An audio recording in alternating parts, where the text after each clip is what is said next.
എനിക്കൊരു കാര്യം പറയാനുണ്ട്. എനിക്കറിയാം എന്റെ ജീവിതം എല്ലാം ഞാനാണ് നശിപ്പിച്ചത്. നിന്റെ സഹതാപം, സ്നേഹം. എനിക്ക് സഹതാപ സ്നേഹം വേണ്ട, എനിക്കത് വേണ്ട. ഞാൻ കൃഷ്ണോട്ട് വിളിച്ചു പറഞ്ഞിട്ടുണ്ട്,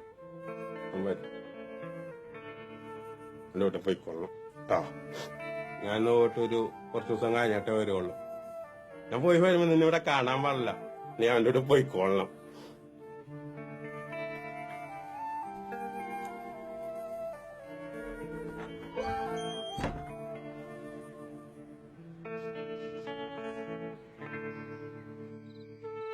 രാവിലെ പമ്പിലേക്ക് പോകാൻ ഇറങ്ങുമ്പോ തീരുമാനിച്ചുറപ്പിച്ച പോലെയായിരുന്നു അവനത് പറഞ്ഞത്.